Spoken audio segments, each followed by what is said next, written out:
Welcome to Frugal Family Gardens. My name is Julie and I am out here in the front yard again. Woo, getting some work done, trying to sit down as much as possible while doing it so that my feet aren't screaming at me when I'm done. And luckily right now I'm able to sit on this big rock while I pull weeds. So today I am going to get this last bit of this particular bed tidied up, weeded, deadheaded. But let's take a second to appreciate my happy little mini rose bush. I'm gonna give her some extra food, and ideally by this time next year it'll be, you know, filling in this space significantly.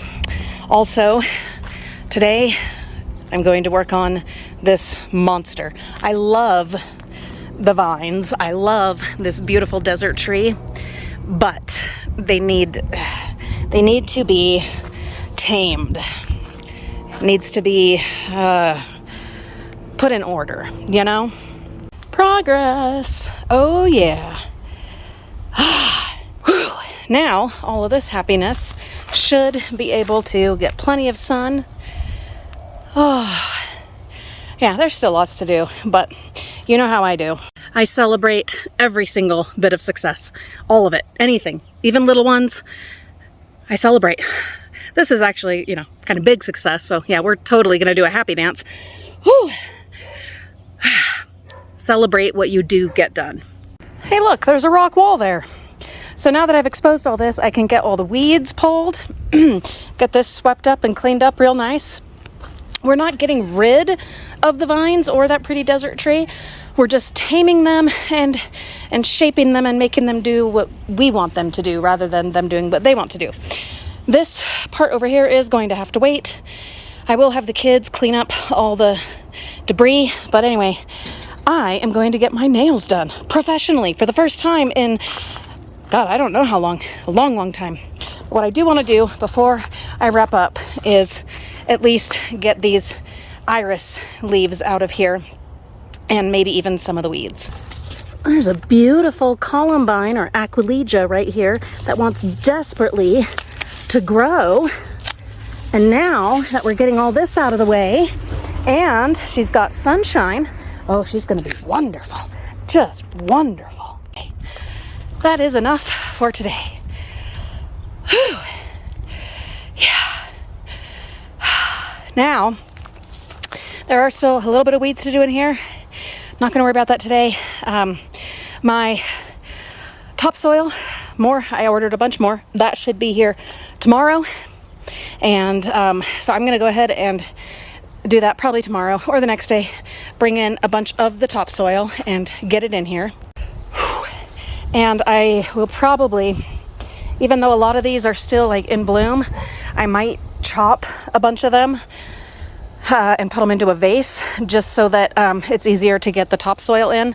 I did that with the pin cushions over there. I went ahead and chopped them, and with a bunch of the oregano. It'll be so much easier to get all the dirt in. Ideally, that would have been done, you know, super early spring, but I was not physically ready yet to be able to do that, so we're just kind of doing it as we do. So will it make this look a little rough for a couple weeks? Yeah, probably, but it'll be worth it, and it'll be okay. Plus, we'll have a lovely vase of flowers. I just love gardening. I love it so much. The therapy, the exercise, watching things come together. I've been working on this yard for almost 15 years, and it's just starting to finally be what I want it to be. You know? The aim, the goal has always been, because of the look of my house and the size of my house and the size of the front yard, the goal has always been to have this look like an English cottage garden.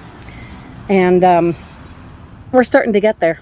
We really are. Something that I still need to get done in this bed to add in are more plants with height, more perennials with height throughout, and more colors. I have a lot of purple, and I do love purple, but I want more than just purple. The strawberries help a lot, you know, with the red.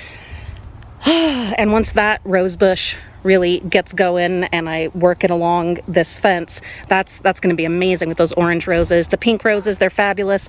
When this John F. Kennedy rose over here gets going again, yeah, that'll all help.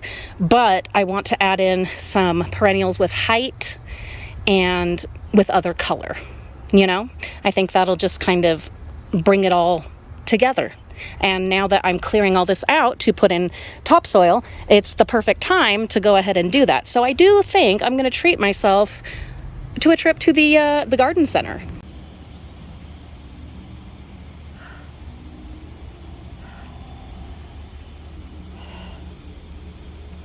Check this out. It's my new fountain. So, okay, the fountain is from Temu. There will be a link for that in the video description, along with a way to sign up, like download the app, and then you get $5 for free for downloading the app. And of course, my discount code will also be there. This is a solar fountain. This basin, this metal basin, it's a enamel metal basin I found in the dumpsters years ago, along with the shells and that bear. Those were also from the dumpsters.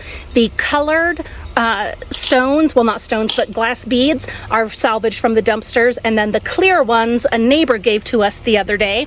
So I just threw this together last night.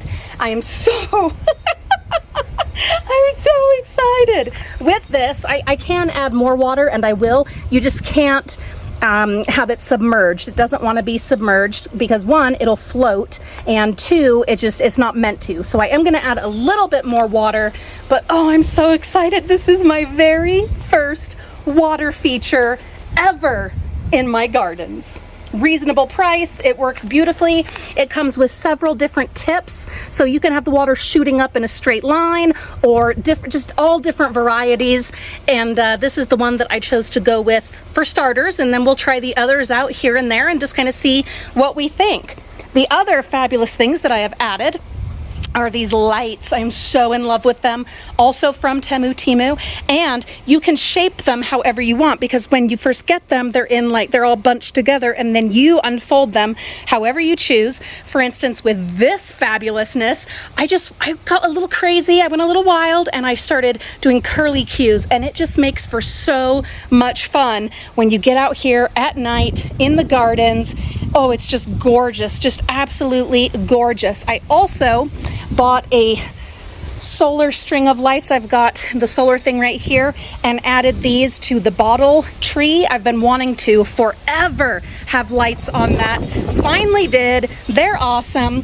I have some more lights on order that I'm going to add over in here, maybe on this, which of course is also salvaged from the dumpsters, as are, let's see, this and that. They're from the bins, those two. But I'm thinking have some lights on here, or maybe even hang some solar lights from this. There's like little lanterns that you can get. Oh, it's just, you know, it's just coming together. Things are happening, and it's gorgeous. It's just gorgeous. All of this really, and I do have to give credit to the disaster of my broken foot last year, because this garden would not have come to be what it now is and is still becoming. That wouldn't have happened if not for my foot being broken. That is the truth. It is the truth. I just love having a water feature. I love it. Now, keep in mind, this is just, you know, my first time trying it. I might find, you know, a different bowl or container or something that I want to put it in. So stay tuned for updates, but I'm thrilled with what it has going for now. Added more water, and look at that! Woo! Now, obviously, to have it on that high of a thing, especially on a windy day, I would need a much bigger basin. But anyway, look how powerful that is! Yeah, definitely going to recommend this item. Absolutely, that is fantastic.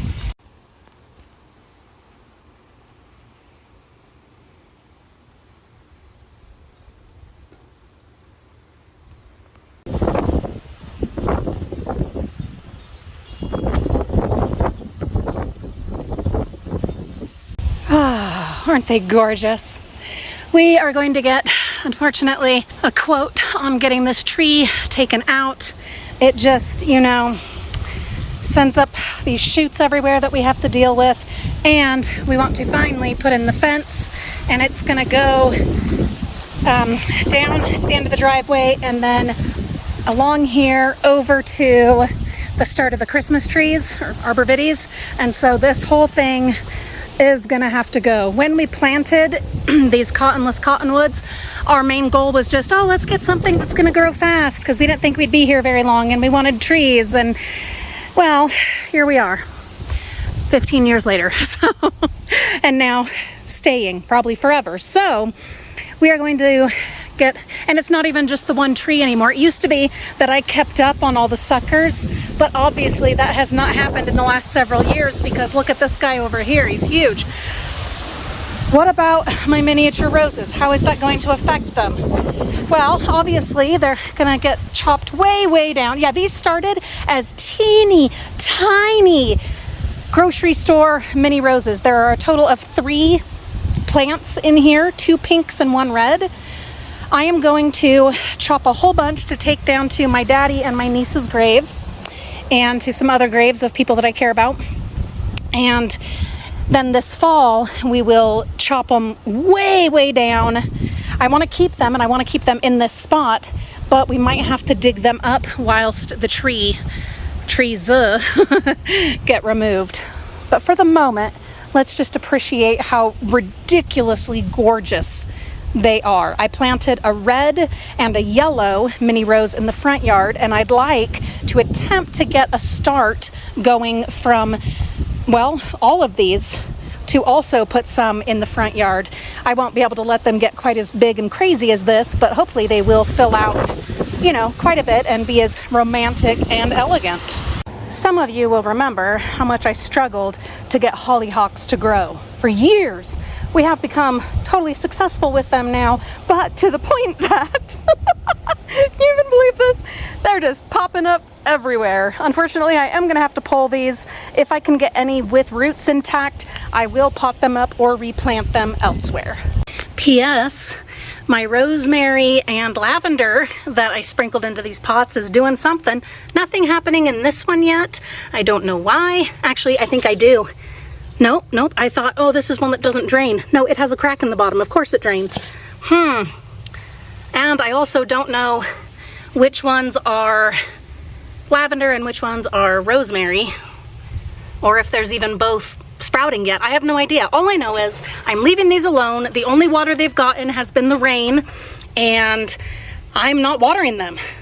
Yeah, maybe like once a week, a light sprinkle, trying to give them those Mediterranean climate factors that I never have before, and that's why I've failed every time before. Hopefully this time. Hopefully.